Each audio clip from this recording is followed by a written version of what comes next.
আসসালামু আলাইকুম ওয়া রাহমাতুল্লাহি ওয়া বারাকাতুহু। আলহামদুলিল্লাহ, প্রিয় দর্শক, অসৎ ব্যক্তিকে সৎ পথে ফিরিয়ে আনার একটা বিশেষ আমল আছে। যে বিশেষ আমল করার মাধ্যমে আপনি অসৎ ব্যক্তিকে সৎ পথে আবার ফিরিয়ে আনতে পারবেন ইনশাআল্লাহ।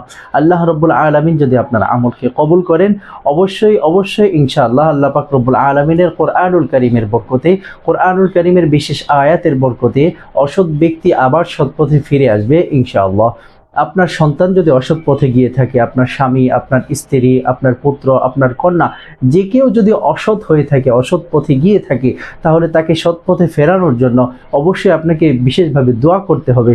এবং বিশেষ একটা আমল আছে, যে আমলটি করে আপনি তাকে যদি পানি পান করাতে পারেন প্রতিদিন, ইনশাআল্লাহ আশা করা যায় অবশ্যই সে সৎ পথে ফিরে আসবে। প্রিয় দর্শক, সূরা নাজিয়াতের 19 নম্বরের আয়াত, এই আয়াতটি হচ্ছে ওয়া আহদিয়াকা ইলা রাব্বিকা ফাতাখশা, ওয়া আহদিয়াকা ইলা রাব্বিকা ফাতাখশা। আমি আবারও বলছি, ওয়া আহদিয়াকা ইলা রাব্বিকা ফাতাখশা।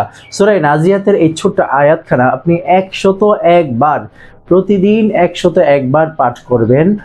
আগে এবং পরে, এটা আমার পক্ষ থেকে বলা, আগে এবং পরে আপনি দরুদ শরীফ পড়ে নেবেন ইনশাআল্লাহ। তারপরে 101 বার ওয়া আহদিয়াকা ইলা রাব্বিকা ফাতাখশা এই আয়াতখানা পড়ে একটা গ্লাসের মধ্যে পানি নেবেন, সেই পানিতে আপনি ফু দেবেন। ফু দিয়ে সেই পানিটা প্রতিদিন যে অসৎ পথে চলে গিয়েছে তাকে আপনি প্রতিদিন খাওয়াবেন ইনশাআল্লাহ। আশা করা যায় এই আমলের বরকতে আল্লাহ রাব্বুল আলামিন অসৎ পথ থেকে তাকে ফিরিয়ে আনবেন। আমার পক্ষ থেকে বলা আর কি, আপনি 40 দিন পর্যন্ত এই আমলটি করতে পারেন। 40-এর একটা বিশেষ বরকত আছে। ওলামায়ে কেরামগণ 40 দিন এখানে লিখেন নাই, বাকি এটা আমার পক্ষ থেকে আপনাকে প্রেসক্রিপশন দেওয়া। ইনশাআল্লাহ আশা করা যায় অসৎ ব্যক্তি সৎ পথে অবশ্যই ফিরে আসবে।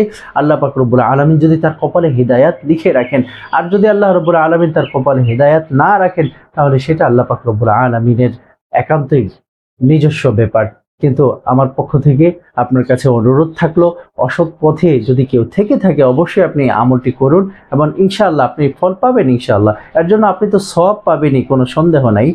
আপনি চেষ্টা করার বদৌলতে এর জন্য সওয়াব পাবেন, আমল করার বদৌলতে এর জন্য সওয়াব পাবেন।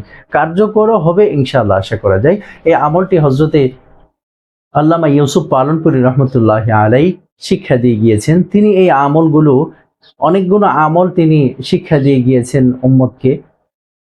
এগুলো তিনি প্র্যাকটিক্যালি নিজে প্রয়োগ করে দেখেছেন ইনশাআল্লাহ। আলহামদুলিল্লাহ, যথেষ্ট কার্যকরী। আশা করি আপনি আমলটি করবেন, উপকৃত হবেন। আল্লাহ রাব্বুল আলামিন আপনার প্রিয় স্বজনকে, আপনার প্রিয়জনকে আবার সৎ পথে ফিরিয়ে আনার তৌফিক দান করেন। আমিন। আসসালামু আলাইকুম ওয়া রাহমাতুল্লাহি ওয়া বারাকাতুহু।